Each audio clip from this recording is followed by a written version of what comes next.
Welcome to Below the Line, where we talk about working in Hollywood from the crew perspective. My name is Skid. I'm a former assistant director and your host. Quiet on the set. Our coverage of Oscar nominees in the technical categories continues, and today we're talking about production design. Let's introduce our guests. First, Eve McCarney, production designer. Back in season 9 of the podcast, we talked about your work on American Horror Stories, and your production design credits also include The Ballad of Lefty Brown and Into the Dark. Welcome back to the show. Thank you. Next, Julie Drach, set decorator and first-time guest. You worked with Eve on American Horror Stories, and other noteworthy credits include Key and Peele and Dear White People. Glad you could join us. Hi, thanks. And in our final chair, lead man Kerry Weeks, frequent guest of the show, and your credits include the upcoming film Leave the World Behind and the Apple Plus TV series Severance. Always a pleasure. Hey, Skid. Good to see you. Listeners, if you want to learn more about my guests, please look them up on the Internet Movie Database. Below the Line has a page, and if you start there, you can simply click through on their names and see their credits in the list. The 5 films recognized by the Academy for Production Design are All Quiet on the Western Front, Avatar: The Way of Water, Babylon, Elvis, and The Fabelmans. We're going to discuss them in that order, and spoilers are possible, so consider this awarding.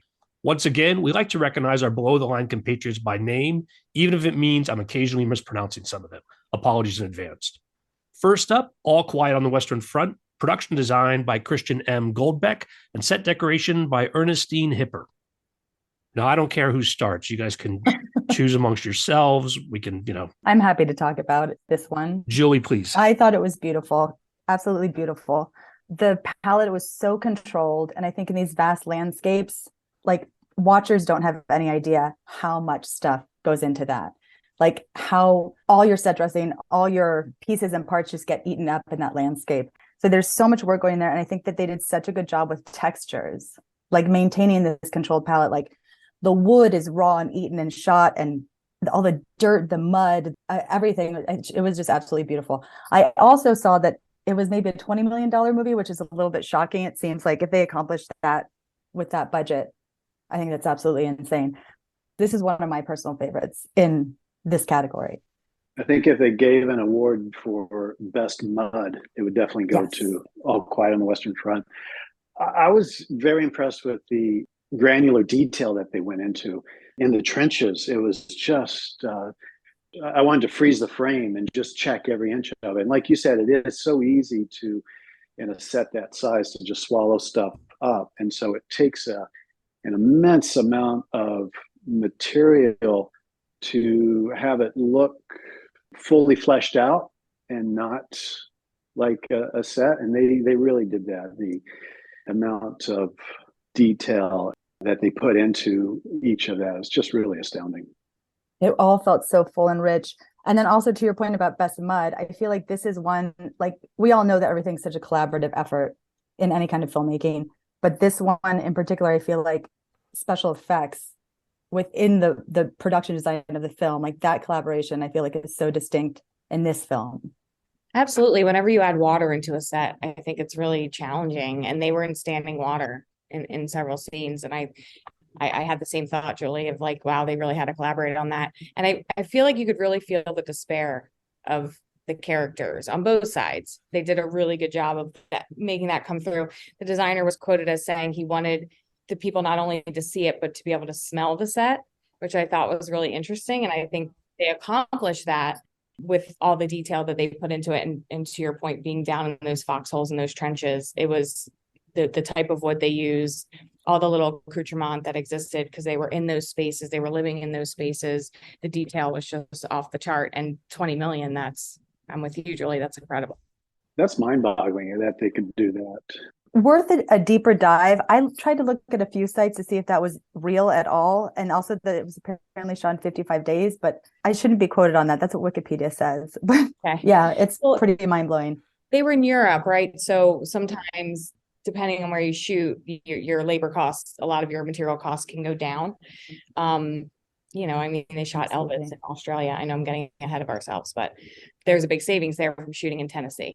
Yeah, I think they shot outside Prague, if I remember correctly. Mm-hmm. Eastern Europe, yeah, that makes total sense. I also really appreciated, just to follow through on this a little bit more, the juxtaposition of the trenches and the front line. And then when they would pull back and the beautiful spacious shots of the woods and the fields, the farming fields, and then the interior spaces of the political class, the train car and that chateau that the German general was set up in.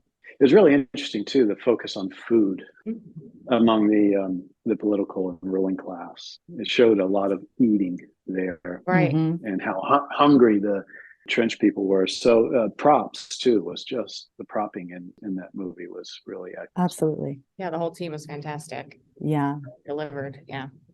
We discussed this film on our episode about visual effects, and those guys quipped that whether it was a visual effect or completely set decoration, the fact that the French trenches were much nicer than the German trenches. They had wine and just a little bit more. And I'm wondering if you guys also noticed that small detail, or if there are other details of that nature that hopped out at you guys when you watched it. Now that you say it, I'm like, yes, I remember that now. And it's interesting to show the different class of the two people. I did notice that they kind of made a point of showing that the French had more and better food, but everyone knows that. So, Yeah. All right, the second film on our list is Avatar: The Way of Water. Production design by Dylan Cole and Ben Proctor, and set decoration by Vanessa Cole. I find it so interesting, Avatar, because you're designing a lot of it in camera. And I know even on the first one, they talked a lot about the camera that Cameron built that they had to work within, and they had a special visual effects designer doing that work. And then they had to collaborate on the real elements. And they have two designers again this year. The palette is just so rich and vibrant. It jumps off the screen at you. It's almost neon. It's so beautiful. It must have been so fun to design in those bright, vivid blues and pinks and purples. And just, it's so imaginative. I saw some of their weaving research to create some of the bridges in the one community, and very inventive, a lot of organic shapes, right? Things that were nothing was really square. They were all trapezoidal or had some sort of arc or curve to them. Very inspiring, very beautiful. And it must have been a huge undertaking to pull all of those worlds together into one film. Absolutely. I feel like I sort of have a penchant for things that are real life and tangible.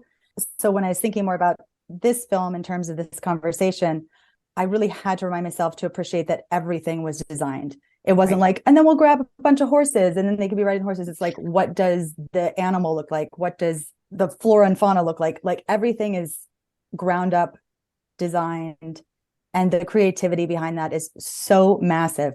And their team was massive. Just looking at that ADG presentation, like the end where they kind of list everybody. I mean, just so much work and so much artistry in it. I have no concept of where, like, what's practical and then what becomes effects. Like, and I read an article where they were like, they not only had to build things, they had to build things in different forms, like different scales. And even for them, it was like a process of learning and figuring out like what exactly you need for what. And I think the whole process is fascinating, but it's also striking. I mean, it's really beautiful to watch. Yeah, I was blown away by it and really pulled into it as well. Aside from the sort of weak and basic storyline, the world, I wanted to go there so bad. I wanted, it was all I could do to not try and book a week-long stay there when I got out of the movies. Yeah, and I also really was very impressed with the merging of the whole underwater part when the ship was going down and they're trapped underwater. All of that was just incredible, and it had to be incredibly difficult to pull off. And it was really seamless between all the CGI and that. So yeah, it was a totally immersive experience and quite incredible. And not just the worlds that we know are imaginary, like your underwater worlds or your villages and like these crazy mangrove roots or whatever, but even their like human earth, like lab interiors, like the place where they store all the bodies, like those are beautiful. And those are, I mean, are predominantly practical sets, but like also incredible design in the earthy real world aspect as well. Yeah, it felt very cohesive altogether, like everything, same level of ingenuity and design and thought. Seamless is the perfect word for that film. I love the mangrove, the giant enormous roots. mangrove village. Yeah. Yeah, I thought that Was was very cool. clever, where they would take real earth items, but then sort of meld them or morph them into the I don't recall the name of the world that they were on, but They took like something ordinary and made it fantastical by playing with scale, right? And exactly, yeah. creating a community within that. It was really smart. Which is really very effective too, because it feels not completely alien, but very foreign. Right. Totally. I think that helps pull me as an audience member. It made it very relatable, but at the same time, incredibly exciting and new. I think that's what you have to do when you're in fantasy. I think you want some level of familiarity so you don't feel completely detached from it. You know, you kind of need to feel a little related to it in some way. So the mangroves was, really brilliant, really, really good idea there. I remember we talked a bit about that last year in Dune, where Dune used a lot of earthbound objects, books, furniture, whatever, but in a different context, in a different setting, and it just pushed it into that alien or foreign realm, but not completely. Like you said, it was something that you can relate to. Yeah, I think that really helps when you're telling those kind of stories. It can also be fun to push the limit all the way, I guess, but I always relate the most to ones that seem a little familiar somehow. I mean, when do you completely push the limit? I mean, I guess it's sort of based on the story. At some point you do want to, maybe in contrast, show something completely alien. I feel like Star Wars, like the original one, might have done that a bit for that time. You know, that cantina and the ships. And I mean, maybe there were some things it was inspired by something, but it was pretty out there for the time. And it was, wildly successful. I remember watching it as a kid and it was amazing, so I think there are times when you can do that and you'll succeed. But I find more often than not that as a designer, I'll take inspiration from what's around me and change that into something just like the mangrove root, right? It exists here. But I think it is fun if you have the ingenuity to come up with something that we've never seen before. That I think that can be a lot of fun too. I want to dive a little deeper into that relation between practical design and the virtual design. Julie, you mentioned it explicitly, and I have to admit that when I saw this list of films, I also had a bias against this film in the sense that it seems to be more generated in a way that would be easier in some levels. But in doing some research, I was reminded that the original film won in this category. Yes. How do they make the case for a film like this compared to some of the others on our list? I think it's that everything is designed. The realm of design in a film like this isn't like we have this set and we have this time period and we have this whatever. It's so expansive. It's the vehicles. It's an entirely new world. And that was just like you. I also had the bias. And then when I thought about it a little bit harder, just really in terms of this conversation is what made me really think about it harder. I was like, maybe this is the winner. Like there's everything ground up design. Like imagine having to design what every plant looks like. Right. Like those things that we take for granted, or we're like, oh, we'll just go get some greenery for this area. And then we'll go get have the fancy drape made, like these things that are important and design choices, or like we'll do this kind of architecture or whatever. I'm not taking those things for granted, but everything is designed. And I think that makes a great case. And actually in thinking about it, I think it might win. I definitely think it's got a good shot. I mean, it's the same. My fiance said, why is that? Like, it's all CG, and I was like, it's not. I said the same exact thing you said, Julie. I'm not going to reiterate it.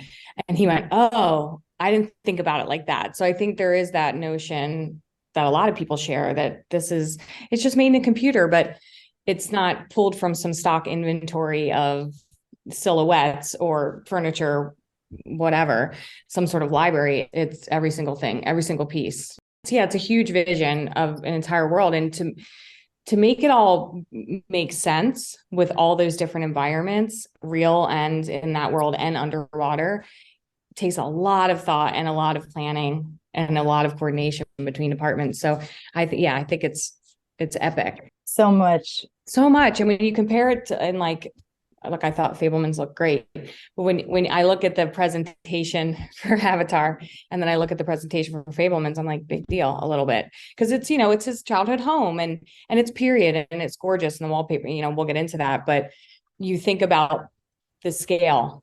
What's funny is Fablemans is Rick Carter. So he won the Oscar for the first Avatar because he was the production designer of Avatar. He's super talented. But it's just funny, the scale is very much in play. Really, Avatar versus any of these.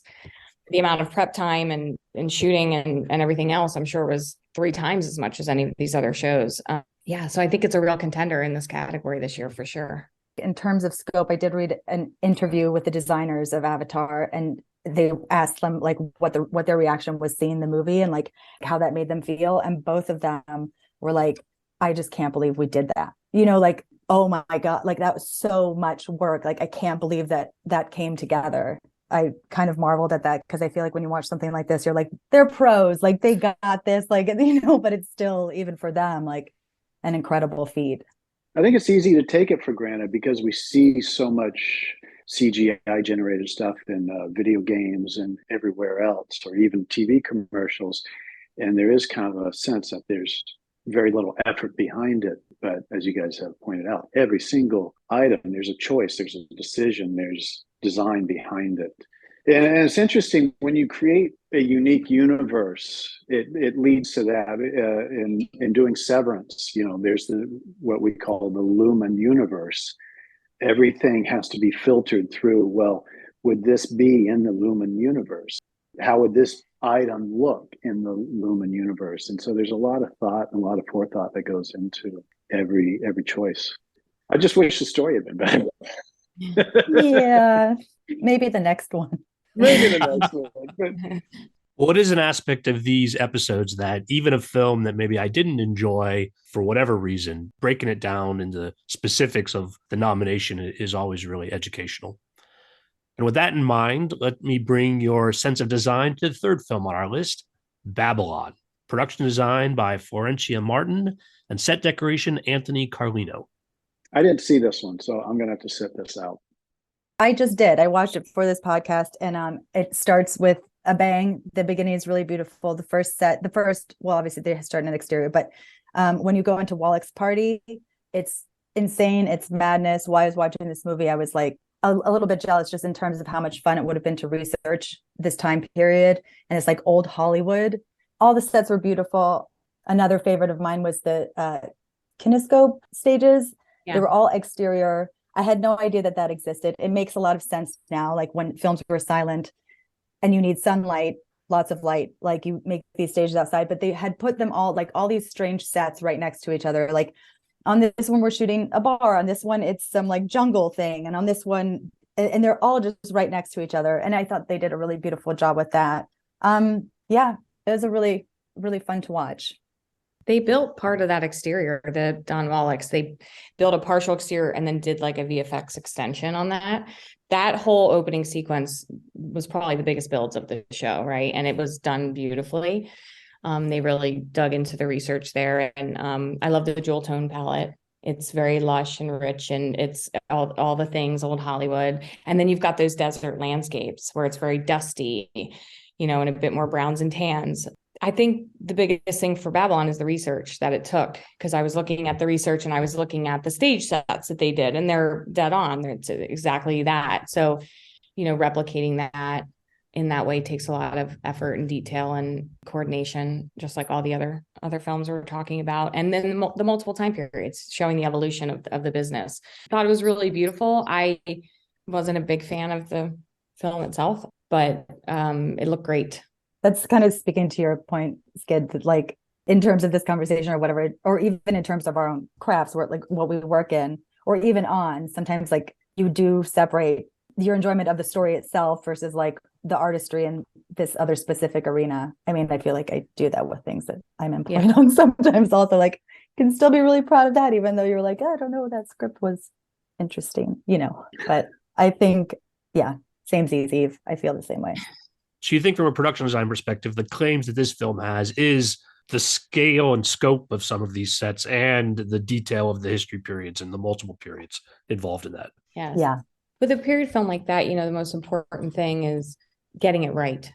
And sometimes you don't have as much room to create because you're beholden to what it was. But I think they played with color. I think they had a lot of fun. I think they found ways to do that. At least that's my sense, having seen it. But, you know, when I did the Western this is what they had. These things were not invented yet. The train hadn't made it that far west yet. And we had to exist within those boundaries. And you find little ways to be creative, but it is a bit more limiting than something like Avatar, where sky's the limit and you can really dream. I think that's why that one sticks out so much in this field, because it's the one that was able to do that, and all the rest are period pieces. I think also in terms of like them having to stick to the time period, one thing that I did appreciate in this is that like there's definitely the like early heyday Hollywood lushness, like of the opening party scene, and then there's the like Hollywood's a new vast desert landscape, not a lot of development yet. But then there's also like a grittiness to like some of the other sets that I really appreciated, like Margot Robbie's. Yeah, her apartment. Oh yeah, and it was like kind of just down and dirty, and you kind of saw that juxtaposition, and maybe that is like very true to the time. But I think a lot of people will tend to like just make something pretty. Let's just make it pretty. But I really like that they went gritty with some of those sets too. It was almost like a tenement. Yeah. Do you find that a lot of period films get nominated just because they're period? Yeah. I think that yes, maybe, but I also feel like inherently when you're doing something that people aren't seeing every day, and you can't just like go get it or go just like order it with ease, and you know that it involves more like thought and research, like I think that goes into that choice. But also yes, somewhat. Yeah, Eve, I liked what you said earlier, because I remember a couple of years ago, what was it? News of the World was nominated in production design, and it was a beautiful movie, and it was very spare, as it had to be, because there's not a lot to work with. But I wonder, as a designer, as a decorator, do you find that not as much as enticing or as interesting, or is it just the challenge of, I mean, it almost seems like paint by numbers in a way. Am I off in that? Or No, I think it can be. I think it depends on the story, right? And how much you have. I really enjoy doing period pieces, but what I've found lately and through the series I just did with Julie, I was able to do kind of a mashup where it was period, but then it almost had like a fantastical element because it's not rooted in reality, it's fiction. I don't know if I mentioned, but Julie and I worked on American Horror Stories together. And in our first episode of the second season, Dollhouse, we did this like Alice in Wonderland style thing. It's period 1960s. The house is a 1920s Victorian. We built the bedroom. I made it octagonal. So we were just playing with scale and all these things. So I was beholden to like, this is the type of telephone, right? Or Julie, like that we need in this space.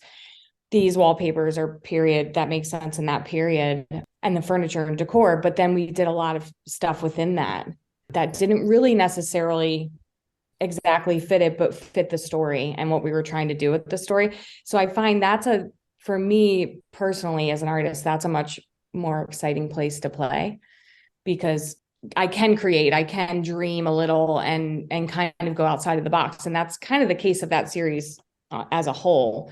You're not really limited. So I think it'd be hard for me to now go do a historical fiction piece that's just straight historical, nonfiction or fiction, because that's it. You're like, this is what you're doing, and this is what it looked like, and this is what it needs to look like. And you'll have very few opportunities to dream outside of that. It does take a lot of work, and it is hard, and it takes talent and everything else to pull a period piece off. But I like when it's like some sort of mashup or hybrid where it's period and horror, period and sci-fi, whatever that is. There's a new Apple series coming out, I think it's about Lincoln, but it's thriller or something. And I'm like, that sounds cool, because maybe it doesn't have to be exactly accurate. I don't know. Like Abraham Lincoln Vampire Hunter was another one that I thought was really fun. I think character gives a lot of opportunity. I know as a set dresser, I love it when I can really know the character and help bring the space that the character inhabits to life. So absolutely. And so no matter what period it's in, hopefully the character will have an impact on the space, on the environment.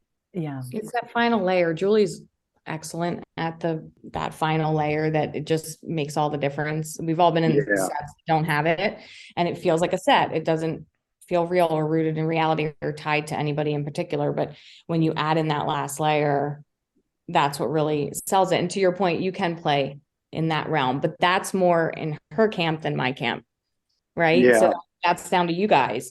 It's my favorite part. And that's when it becomes the most frustrating when you're doing a series. I know we're talking about movies here, but I've done a lot of TV, and so often we're cut short on that last layering that really would send it home. And Right. it's frustrating. And so it's so gratifying when you work on a project where you actually have the time and the resources to get those last layers and details in that. Julie managed to do it on our show. I don't know how she did it because we were so up against it with time. And we're anthology, so every single one was different. And we had 3 period episodes.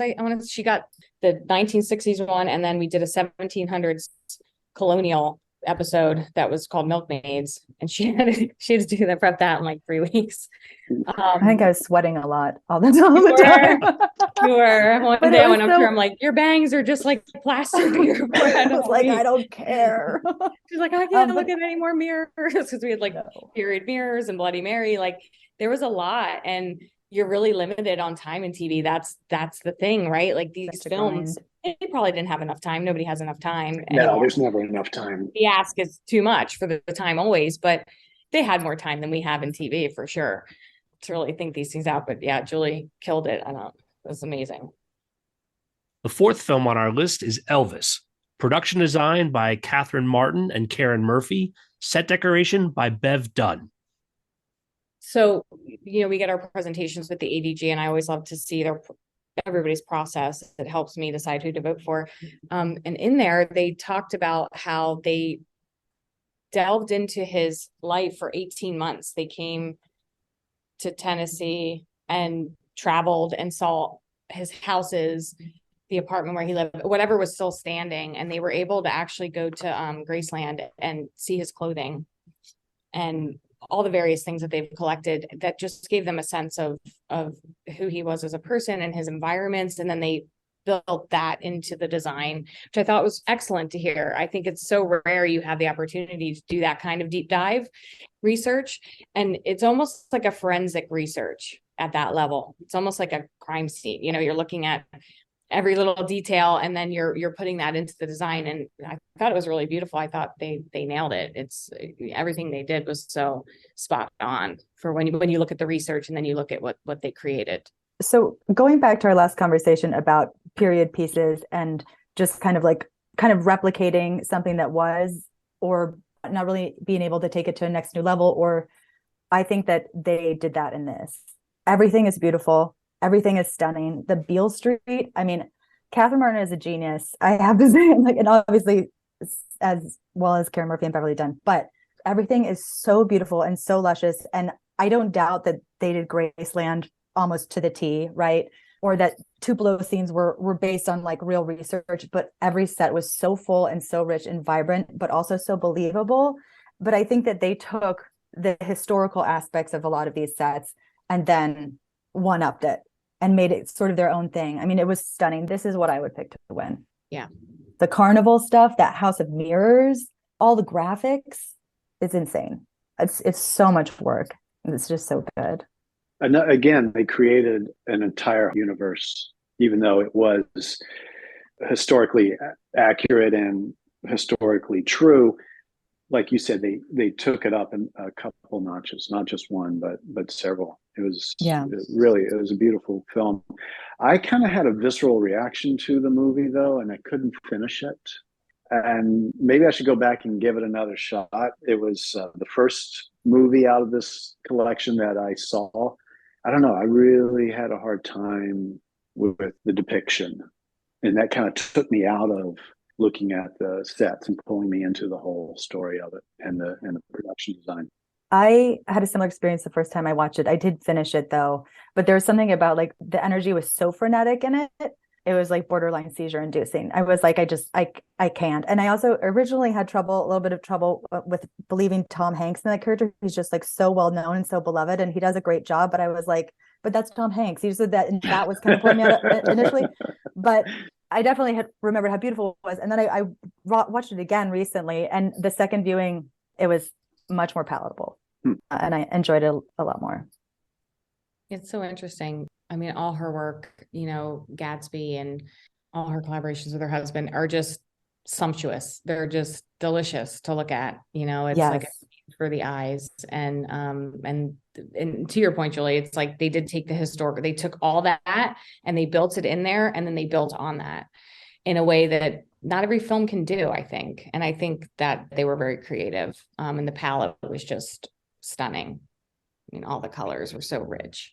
Did it pull you out of it at all? Were you ever like so taken in by the? A little bit, like the frenetic energy for sure. Like, you know, I felt the same way. And But I meant the production design. Because the design was so sumptuous and the sets or in the palettes are so rich. Did that ever like distance you from the story? a little bit.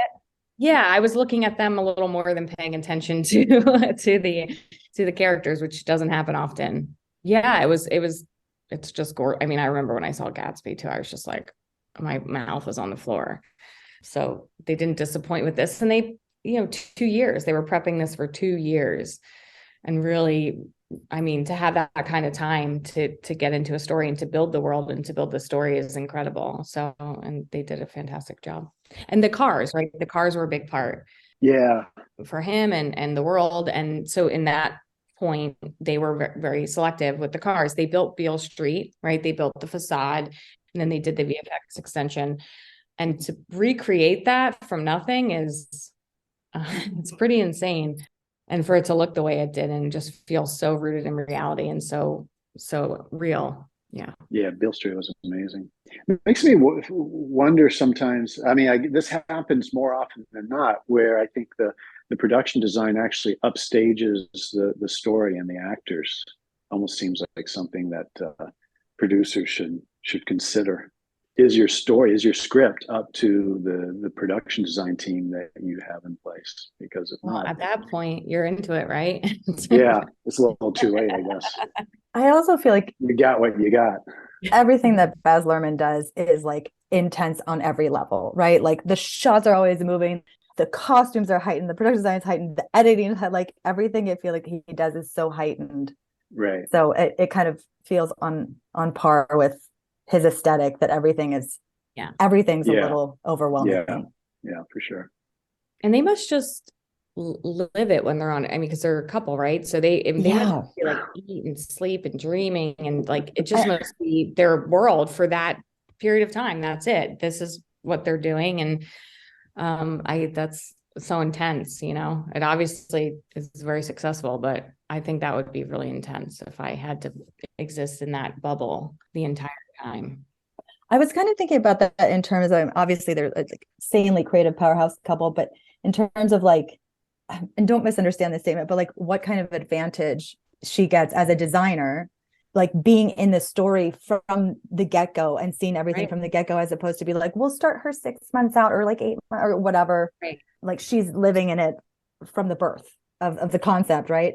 Which I think is really interesting, and probably why she can double department head on such grand scale, because she's also the costume designer. She's also nominated for costume design. We'll be talking about her again on the next episode. Overlapping production design and costume design, I don't know that I've ever else seen it. And I'm curious what your thoughts are about one person wearing both of those hats. I initially, and like going back to earlier nominations of her being nominated for both, my initial reaction was like, like no fair. In the thick of production, like how do you do both of those? Every costume designer I know is always busy, drowning, always just so deep in it, 20 hours a day or whatever, even if it's just in their brain and they're not at work. And same with every production designer. So like, how do you do both? But I think that it kind of goes back to her being in it at such an early stage and probably conceptualizing things well before anybody else is even really starting, that makes her deserve those credits. But to that point, I was really happy to see her share a production design credit on this film. So there's a second, Karen Murphy, I think. I think the scale was too big. Yeah. For her to honestly, even being in that early. Gatsby, she had an assistant production designer that I think probably oversaw when things got crazy, but that was a lot more contained, not completely contained, but compared to Elvis, a lot more contained. And that, so maybe she didn't need as much support, but yeah, I look at that and I'm like, I don't know how you do both. I don't even know how you do the one job. It's like, I know how you do it, but it takes a lot. It takes a lot. But I think you're right, Julie. I think being in ahead of time, thinking about it for months and months and months before things are actually happening, and having ideas on the costumes and the sets, it probably gets her really far ahead. And then decision making is probably there's a shortcut there to get Totally. decisions. Like, I like it, I don't like it. It's Yeah. like, Or I'll ask him when I get home or whatever. You know, like, yeah. What do you think of this? All right. Good night, dear. mhm. Yeah. Well, the final film on our list is The Fabelmans, production design by Rick Carter, set decoration by Karen O'Hara. I got a big yawn out of this production design. And it's maybe that's a little harsh. It was, and my wife pointed out, she says, well, I said it looks like sets. Everything looked like a movie set. And she says, yeah, no, I think that was intentional. It was supposed to look like a movie set. I was like, oh, all right. They succeeded, but I don't think that deserves much notice in terms of a nomination or a win. It's hard in this with all these other contenders. I kind of watching it, I felt the same way. I was like, but it felt like it was all purposeful and Yes. exactly as it should be. Yes. I imagine. And again, like a lot of research into time period, and I'm sure a lot of attention to detail, but also kind of when you put it next to Elvis or Avatar, you're just like, it's really nice. Like they did a wonderful job, and they're obviously incredibly skilled and have a long history of accolades, and both Rick Carter and Karen O'Hara. But yeah, it's a quieter film, and the design is quieter. And I think that in this set of nominees, it's the quieter option, I guess. Also. Yeah, it feels like I liked all the textures, like the wallpapers and the curtains and the rugs and the fabrics. Everything was on point for the period, and it felt right. And it did feel intentionally setty. But it was a bit of a yawn. I completely agree with you, Kerry. Like it's sentimental and it's sweet and the performances were good. And I get that it's, Spielberg's story, but it doesn't really feel up to the level of these other four as far as scope and scale and design. Totally. It just feels like, yeah, that's what that should look like. It didn't kind of inspire me in any other way. And Rick Carter's, he's a genius. He's fantastic. But yeah, it's like, I guess I kind of wondered, is this nominated because it's Rick Carter and Spielberg? If it was two other filmmakers, would this be on the list? Right. Yeah.